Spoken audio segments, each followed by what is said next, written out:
সুপ্রিয় আমার শিক্ষার্থীবৃন্দ, আমাদের ঈদের পরবর্তী আজকে আমার প্রথম ক্লাস। তোমাদের ঈদ পরবর্তী তোমাদের শুভেচ্ছা। আমরা আজকের ক্লাসটা ক্লাস 10-এর জন্য দশম শ্রেণীর শিক্ষার্থীরা তোমরা নিশ্চয়ই জানো যে আগামী মাসের প্রথম দিকে তোমাদের প্রি টেস্ট পরীক্ষা, প্রাক নির্বাচনী পরীক্ষা শুরু হবে ইনশাল্লাহ। যদি স্কুল কলেজ খোলে তাইলে স্কুল কলেজের ভিতরে পরীক্ষা হবে, অথবা না হইলে অনলাইনের পরীক্ষা আগের মতো হবে বা একটা ব্যবস্থা হবে। তো তোমরা এটা জেনে রাখো, তোমাদের প্রাক নির্বাচনী পরীক্ষা তোমাদের দরজায় করা নাড়তেছে, নকিং টু ইউর ডোর। কাজে সেই প্রেক্ষিতে তোমাদের প্রস্তুতি নেওয়া লাগবে। আমরা যারা 10-এর স্টুডেন্ট যারা আছো, আমরা প্রথম অধ্যায় থেকে 14টা অধ্যায় পর্যন্ত সবগুলি অধ্যায় আমরা পড়ায় শেষ করছি। এখন একটু রিভিশনমূলক অধ্যায়। তো রিভিশনগুলি আমি যেভাবে করি উল্টা শুরু করি। প্রথম থেকে শুরু করলে শেষ পর্যন্ত অনেক সময় যাওয়া হয় না। ক্লাস 9-এ প্রথম অধ্যায়গুলি দীর্ঘ সময় নিয়ে পড়া হয়, ক্লাস 10-এ উঠে বিভিন্ন কারণে এইবার আর দীর্ঘ সময় নিয়ে অধ্যায়গুলি পড়ানো হয় নাই। ফলে আমি উল্টা শুরু করলাম 14 অধ্যায় থেকে নিচের দিকে। 14 অধ্যায় পড়াবো, 13 অধ্যায় 12 অধ্যায় ভেবে প্রি টেস্ট পরীক্ষার আগ পর্যন্ত যতটুকু আলোচনা করা যায়। ঠিক আছে? তো তোমরা দেখো, তোমাদের মনে রাখতে হবে যে তোমরা কিন্তু প্রি টেস্ট বা প্রাক নির্বাচনী পরীক্ষার্থী। এই পরীক্ষায় তুমি যদি কোনো বিষয়ে বেশি খারাপ করে ফেলো তাইলে হয়তো আমরা তোমাকে টেস্ট পরীক্ষা বা নির্বাচনী পরীক্ষা দিতে পারবো, অংশগ্রহণ করার সুযোগ নাও দিতে পারি। আর যদি প্রি টেস্ট পরীক্ষা দিয়ে তুমি টেস্ট পরীক্ষায় অংশগ্রহণ করার যোগ্যতা অর্জন করতে না পারো তাহলে তোমার জীবন এখানেই থমকে গেল, তুমি এখানেই আটকায় গেলা। কেমন? তো এই জিনিসগুলি তুমি খেয়াল রাখবা। তোমরা সবাই ভালোভাবে পড়াশোনা করবা, সব বিষয়, শুধু এই বিষয় না। যাই হোক, আমাদের যে জীববিজ্ঞান এখানে যে 14টা অধ্যায় আছে, আজকে আমি 14দশ অধ্যায় জীব প্রযুক্তি অংশটা নিয়ে কথা বলার চেষ্টা করতেছি। তো তোমরা দেখো, জীব প্রযুক্তি কেমন? আমরা জানি যে বায়োলজি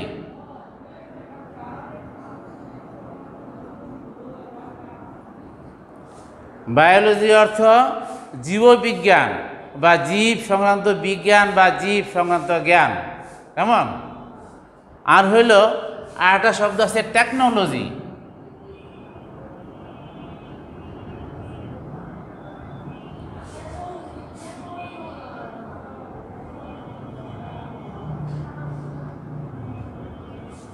প্রযুক্তি বিজ্ঞান। দেখো, বায়োলজি অর্থ হইল জীববিজ্ঞান বা জীব সংক্রান্ত জীব সম্বন্ধীয় জ্ঞান বা বিজ্ঞান। টেকনোলজি হইল প্রযুক্তি বিজ্ঞান বা প্রযুক্তি। কেমন? তো এই দুইটা শব্দ মিলে হয়েছে বায়োটেকনোলজি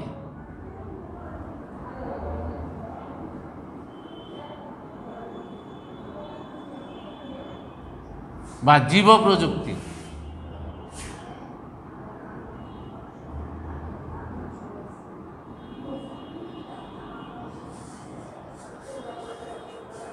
আমরা সাধারণত প্রযুক্তি বা টেকনোলজি বলতে মেশিনারিজ, বর্তমানে এই জ্ঞানগুলি থেকে আসছে।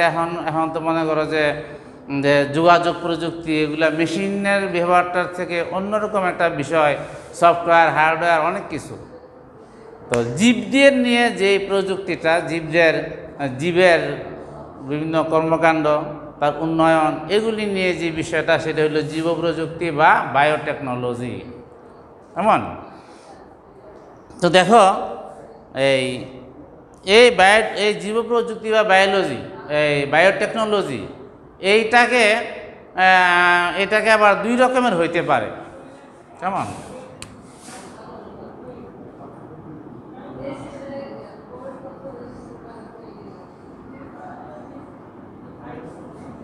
জীব প্রযুক্তি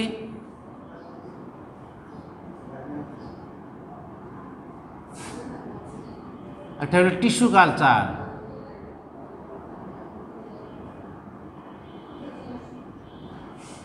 কেমন?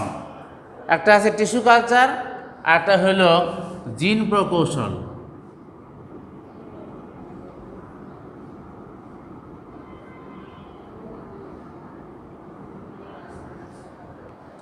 টিস্যু কালচার এটাকে যদি আমরা বাংলায় অনুবাদ করি তাইলে হয় টিস্যু অর্থ হলো কি কলা, কলা মানে কি কুশগুচ্ছ। আর কালচার দিয়ে গবেষণা চাষ বোঝায়। হ্যাঁ, এখানে তাইলে টিস্যু কালচার দিয়ে টিস্যু গবেষণা বা টিস্যুর চাষ, টিস্যুর সংখ্যা বৃদ্ধি, বংশবৃদ্ধি ইত্যাদি ইত্যাদি এরকম আমরা চিন্তা করতে পারি নাকি। আর জিন প্রকৌশল, জিন ইতিমধ্যেই তোমরা দ্বিতীয় অধ্যায় থেকে জেনেছো যে জিন যে জীবের যে গঠন এবং কাজের একক যে কোষ, মনে আছে নিশ্চয়ই তোমাদের? জীবের গঠন এবং কাজের একক কি? কোষ বা সেল। এই কোষের ভিতরে অনেক অঙ্গাণুর মধ্যে তোমরা এরকম চিত্র আঁকছো না কোষের? এরকম চিত্র আঁকছো না কোষের? মাঝখানে কোষ গোবর আঁকছো উদ্ভিদ কোষ হইলে, এরপরে নিউক্লিয়াস আছে পাশে এরকম নাকি, এর ভিতরে অনেক কিছু আছে, ক্রোমোজোম আছে।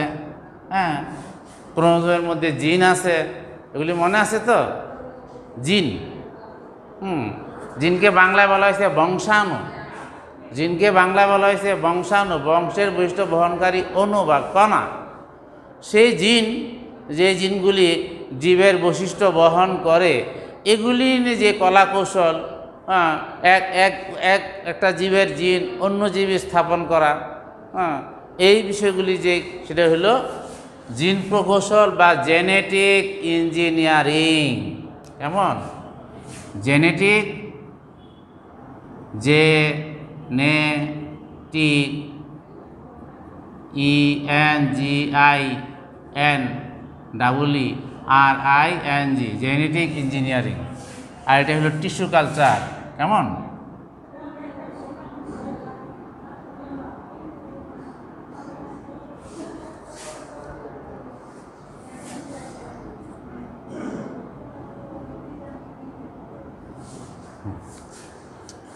এই দুইটা বিষয় আছে এখানে জীব প্রযুক্তিতে। হ্যাঁ, টিস্যু কালচার আর হইল জেনেটিক ইঞ্জিনিয়ারিং। তো এই দুইটা জীব প্রযুক্তির এই যে দুইটা অংশ, তো দুইটা অংশ প্রথম আমরা আজকে টিস্যু কালচার নিয়ে আলোচনা করব। কেমন?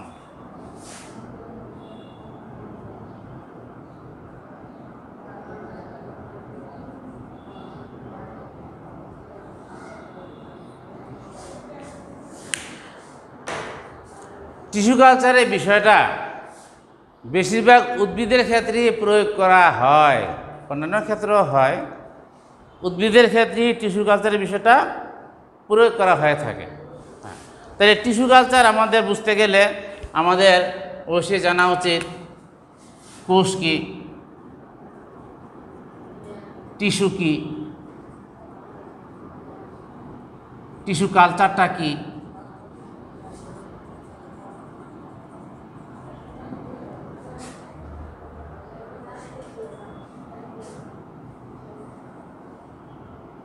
তারপর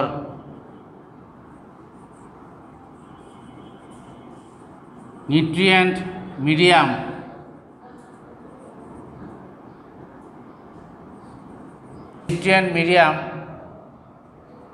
এক্সপ্লান্ট,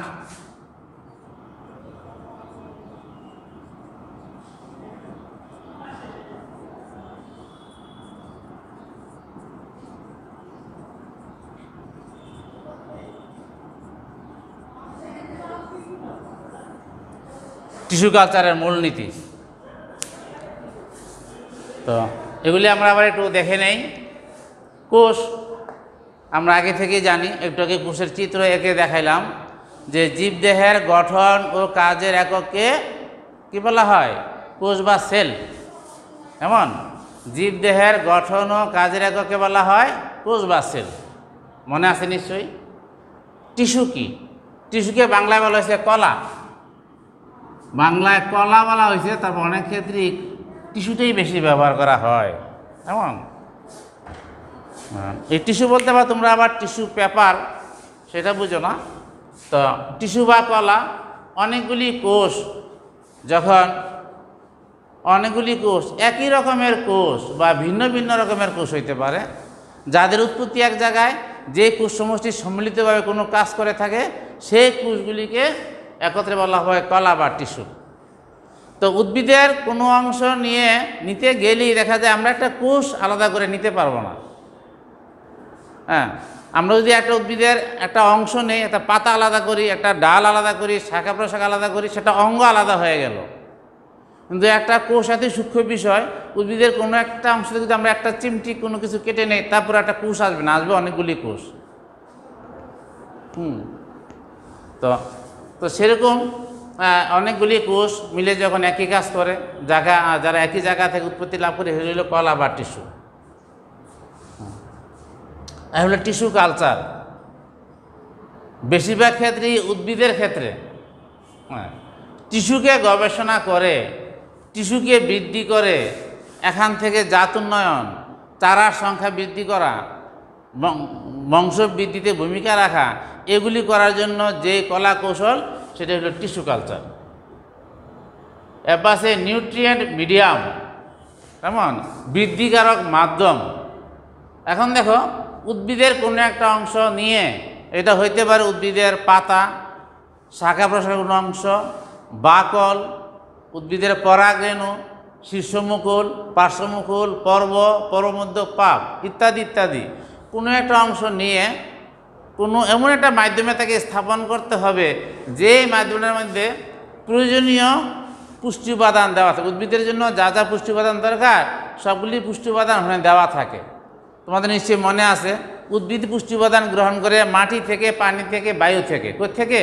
মাটি, পানি, বায়ু।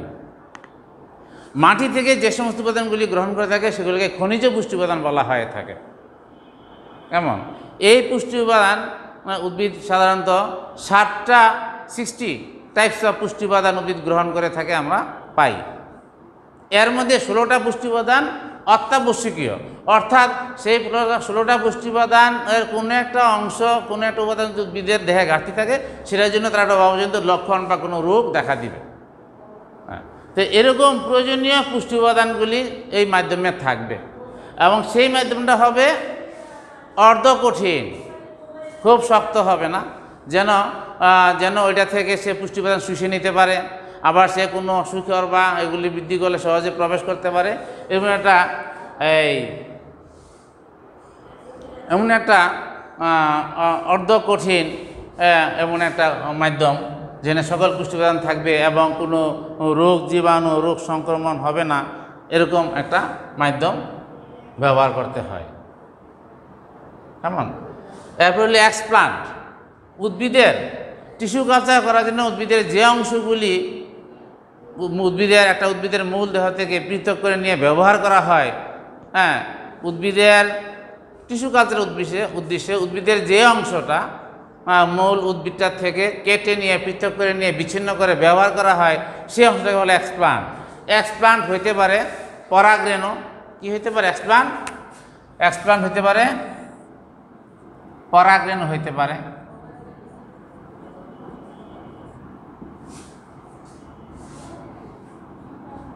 তারপর পর্ব হইতে পারে,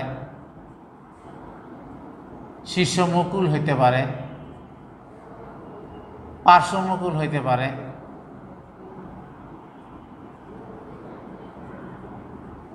আরও যে কোনো জিনিস হইতে পারে, এমন মূল হইতে পারে, কাণ্ডের কোনো অংশ হইতে পারে। এগুলো হলো এক্সপ্লান্ট। এরপরে আসি আমরা টিস্যু কালচারের মূলনীতি। এমন টিস্যু কালচারের মূলনীতি, টিস্যু কালচার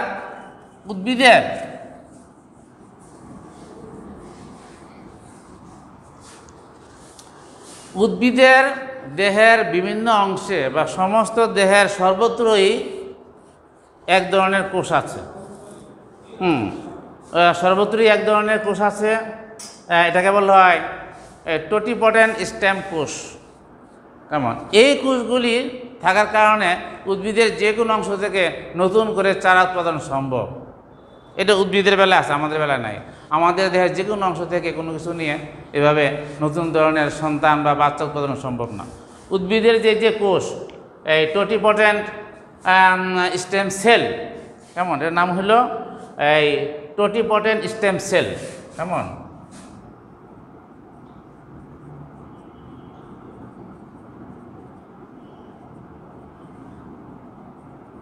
স্টেম সেল বা কোষ। এই ধরনের কোষটা উদ্ভিদের বিভিন্ন অংশে বা সকল অংশে থাকে। এটা থাকার কারণে উদ্ভিদের যে কোনো অংশ নিয়ে ব্যবহার করে নতুন চারা উৎপাদন সম্ভব, সেখান থেকে কুড়ি বিটব মূল উৎপাদন সম্ভব এবং সেটাকে ব্যবহার করে নতুন গাছ উৎপাদন সম্ভব। এই যে উদ্ভিদের বেলায় এই যে ঘটনাটা প্রযোজ্য, এই ঘটনাকে মূলনীতি ধরেই টিস্যু কালচার করা হয়ে থাকে। ঠিক আছে প্রিয় শিক্ষার্থীরা, আবার আমরা ক্লাসে ফিরে আসলাম। তো তোমাদের আবার মনে করে দিচ্ছি যে তোমরা যারা ক্লাসের মাঝামাঝি জয়েন করছো, তো তোমাদের কিন্তু আগামী মাসের প্রথম দিকে পিটিএস পরীক্ষা শুরু হবে। কেমন? যাই হোক, আমরা টিস্যু কালচার নিয়েছিলাম। তো টিস্যু কালচার প্রযুক্তির ধাপসমূহ, টিস্যু কালচার, জীব প্রযুক্তি বা বায়োটেকনোলজি, আমরা এটা আলোচনা করছি। এর দুইটা অংশ, টিস্যু কালচার আর হলো জেনেটিক ইঞ্জিনিয়ারিং। আজকে হলে আমরা পড়াবো tissue culture. Tissue culture, tissue কি, টিস্যু কালচার কি, কেমন, টোটিপটেন্ট স্টেম সেল কি, টিস্যু কালচারের মূলনীতি কি, কেমন, নিউট্রিয়েন্ট মিডিয়াম কি, এগুলো কিন্তু আমরা একটু আগে বলে ফেলছি। এখন হলো টিস্যু কালচার প্রযুক্তির ধাপ, কাজের ধাপসমূহ কি কি, কেমন, কীভাবে এই কাজটা করতে হবে। এই কাজটাকে, পরিপূর্ণ কাজটা থেকে শুরু থেকে শেষ পর্যন্ত 5টা ধাপে আলোচনা করা হয়েছে। প্রথম হইল মাতৃ উদ্ভিদ নির্বাচন, আবাদ মাধ্যম তৈরি, জীবাণুমুক্ত আবাদ প্রতিষ্ঠা, মূল উৎপাদক মাধ্যমে স্থানান্তর। এখানে মূল বলতে কিন্তু মেইন না, এই মূল মানে শিকড়। তারপরে হলো প্রাকৃতিক পরিবেশ তথা মাঠ পর্যায়ে স্থানান্তর। তো এই জন্য আমরা চিত্র আঁকছি হুটহাট করে, বেশি ভালো হয় না এই চিত্রটা। যাই হোক, এই চিত্রটা বইয়ে আছে, তোমরা ইচ্ছা করলে বই সামনে নিয়েও বসতে পারো। প্রথম হলো মাতৃ উদ্ভিদ নির্বাচন। আমরা যেই গাছটা থেকে টিস্যু সংগ্রহ করব, সেই গাছটাকে আমাদেরকে নির্দিষ্ট করতে হবে, কেমন, নির্বাচন করতে হবে। নির্বাচন মানে ইলেকশন না, এই নির্বাচন মানে চয়েস করতে হবে, নির্দিষ্ট করতে হবে। তো গাছটা কীরকম হবে? মাতৃ উদ্ভিদটা অবশ্যই সুস্থ, নিরোগ, জীবাণুমুক্ত, একটা ভালো জাতের একটা গাছ আমাদেরকে উদ্ভিদ নির্বাচন করতে হবে মাতৃ উদ্ভিদ হিসাবে, যার থেকে আমরা কী করবো, এক্সপ্লান্ট জাত থেকে নেব। এক্সপ্লান্ট কি?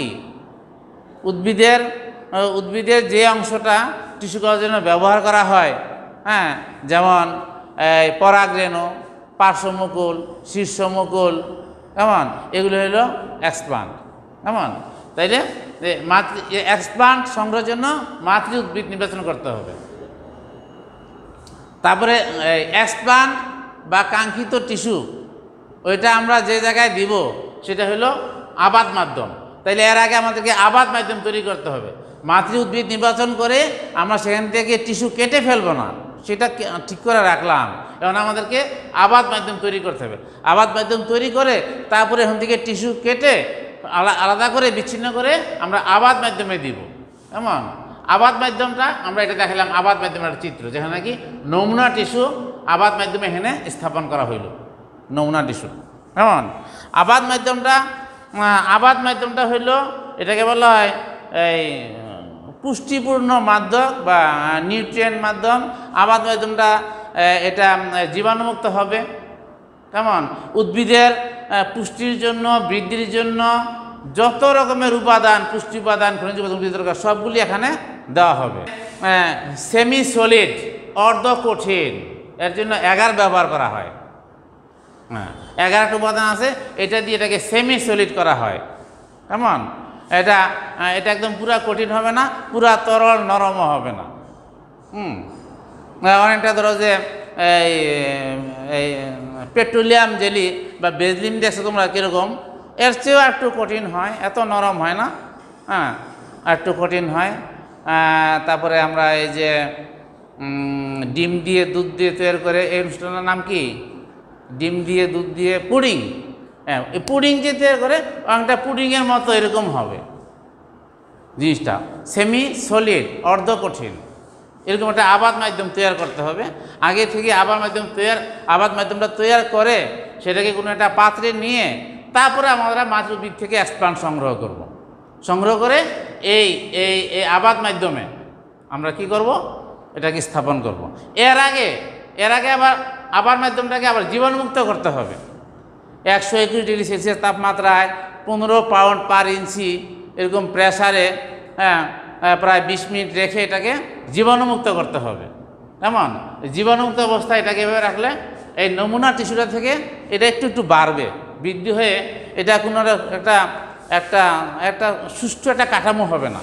এটাকে বলা হয়েছে ক্যালাস তৈরি, উঁচু নিচু এদিক সেদিক অনেকগুলি পিঠ হবে তার। যখন অনেকগুলি পৃষ্ঠ থাকে তখন এটাকে ক্যালাস বলা হয়। এরকম একটা ক্যালাসের মতো এটা একটু বেড়ে এরকম হবে। তো এই ক্যালাস থেকে এটাকে বিভিন্ন কতগুলি টুকরা করে বিভিন্ন ইয়েতে করা হবে অনুচারা তৈরির জন্য।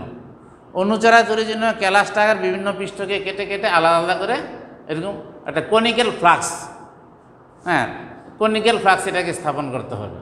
কেমন? এই অবস্থায় এই কনিক্যাল ফ্লাক্সে প্রত্যেকটা এই অনুচারার জন্য যে ক্যালাস থেকে যে আলাদা আলাদা অংশগুলি আনা হইলো, এগুলো থেকে কি হবে, একটা থেকে সবগুলি আমরা আঁকা সম্ভব না, একটা থেকে কি হবে অনুচারা উৎপাদন হবে। অনুচারা মানে কি? চারা তো আমরা বুঝি গাছের চারা। অনুচারা মানে খুব সূক্ষ্ম ছোট্ট একটু গাছের একটু অঙ্কুরোদ্গম বা একটু পাতা এরকম গজাইলের একটা অনুচারা হবে। কেমন? যখন নাকি অনুচারা থেকে একটু পুরীর মতো গজাইলো, তখন যদি তার শিকড় উৎপন্ন না হয়, এটাকে আবার শিকড় উৎপাদন করে আলাদা একটা আবাদ মাধ্যমে দিতে হবে, যে আবাদ মাধ্যমে দিলে এতে শিকড় উৎপন্ন হবে। কেমন? এরপরে এটাকে এই অবস্থায় আরও রেখে দিলে এর থেকে মূলটা বৃদ্ধি পাবে এবং বিটপটা বৃদ্ধি পাবে। কেমন? মূল উদ্ভিদের যে অংশটা উপরের দিকে থাকে সেটা বিটপ, নিচে হইল মূল, এটা বৃদ্ধি পাবে। এই অবস্থায় এটা তো কোনো একটা এই শীতাতপ নিয়ন্ত্রিত কক্ষে কিন্তু এই ঘটনা হইতেছে। এগুলির মুখগুলিও কোনো কক দ্বারা বা তুলা দ্বারা বন্ধ করা থাকে। কেমন? এগুলি হয়তো ঢাকনা দেওয়া থাকে এবং খুব নিয়ন্ত্রিত গবেষণাগারে এটা করা থাকে। এবং নিয়ন্ত্রিত গবেষণাগারে যে এগুলি এই চারা উৎপন্ন হইল, এই চারা তো বাইরের পরিবেশে এটাকে অ্যাডজাস্ট করতে হবে, খাপ খাওয়াইতে হবে। এই জন্য কী হবে, এটাকে ছোট ছোট টবের মধ্যে এগুলিকে স্থাপন করে মাটিতে। এখানে কিন্তু মাটিতে ছিল না, মাটিতে যা যা পুষ্টি উপাদান আছে সব উপাদান এই আবাদ মাধ্যমে ছিল, কিন্তু মাটি ছিল না। ফলে কি এটাকে মাটিতে রোপণ করে ছোট্ট ছোট্ট এরকম এই টবের মাধ্যমে দিয়ে এগুলোকে মাঝে মাঝে প্রাকৃতিক পরিবেশে খাপ খাওয়ানোর জন্য গায়ের অনেক সময় কী করা হয়, এগুলোকে হয়তো মাঝে মাঝে নিয়ে রোদে রাখা হয়, রুম থেকে নিয়ে বাইরে রাখা হয়, আবার ভিতরে আনা হয়। এভাবে প্রাকৃতিক পরিবেশের সাথে এই নিয়ন্ত্রিত পরিবেশের একটা খাপ খাওয়ানোর ঘটনা ঘটানো হয়। এইভাবে যদি খাপ খাইতে পারে, এইভাবে হয়তো কোনোগুলি খাপ খাইলো, কোনোগুলি সহ্য করে নিল, কোনোগুলি আবার সহ্য করতে পারলো না। এইভাবে খাপ খাওয়াইয়া দেখা যায় আমরা অনেকগুলি চারা এখান থেকে উৎপাদন করতে পারলাম। কেমন? এইভাবে টিস্যু কালচারের মাধ্যমে উদ্ভিদের কোনো অংশ থেকে, যেখানে বীজ দ্বারা যদি চারা উৎপাদন করা হয় সেটা হবে যৌন জনন পদ্ধতি। এটা কিন্তু বীজ না। এটা হলো টিস্যু কালচার। এখানে বীজ ছাড়া অন্য কোনো অংশ থেকে, এটা কেন উদ্ভিদের বেলা সম্ভব হয়? টোটিপটেন্ট স্টেম সেল থাকে বলে উদ্ভিদের যে কোনো অংশ থেকে চারা উৎপাদন করা যায়। এই নীতির ভিত্তিতে এখানে এটা করা হইল। এমন তো এই টিস্যু কালচারের সবচেয়ে গুরুত্বপূর্ণ কাজ যেটা ব্যবহার করা হয়, যে সমস্ত উদ্ভিদের বীজ কম হয়, অনেক উদ্ভিদ দেখা যায় 100 বছর পরে একবার সে ফুল উৎপাদন করে। তার মানে কি 100 বছর একবার পরে তার একবার বীজ হবে, সেই 100 বছরের পরে গিয়ে সেই বীজ থেকে চারা হবে। দেখা যায় কোনো মানুষ একটা গাছের চারা দেখে যেতেও পারে না। আবার অনেক উদ্ভিদ আছে তার বংশবৃদ্ধির পরিমাণ খুব কম, ফুল বীজ উৎপাদনের পরিমাণ কম, কিন্তু কোনো গুরুত্বপূর্ণ, আমাদের জন্য খুব দরকার। এরকম উদ্ভিদদেরকে এইভাবে টিস্যু কালচারের মাধ্যমে অল্প সময়ে অনেক চারা উৎপাদন করা সম্ভব হয়ে থাকে। তো ঠিক আছে শিক্ষার্থীরা, তোমরা পাঠ্য বইটা পড়বা। পাঠ্য বইয়ের সম্পর্কে আমি যা বললাম, আমি হয়তো অনেক বেশি কথা বলে ফেলছি। পাঠ্য বইয়ের কোনো গুরুত্বপূর্ণ কথা বাদও পড়ে গেছে। পাঠ্য বইটা হলো তোমাদের আসল প্রধান শিক্ষক। পাঠ্য বইকে অবশ্যই পড়তে হবে। কোনো কিছু না বুঝলে বারবার পরে বুঝতে হবে, আমাদের লেকচারটা বারবার শুনতে পারো। এরপরও কোনো কিছু না বুঝলে তোমরা আমার সাথে ফোনে যোগাযোগ করতে পারো, আমরা বুঝাই দিব না, মিস কল দিলে হবে। মিস কল দিলে আমরা ফোনের মাধ্যমে এগুলো বই খুলে তোমাদেরকে কথা বলে এগুলো বুঝাতে পারবো। তো ধন্যবাদ, আজকে আমাদের ক্লাস এখানে শেষ। Lot of thanks. No more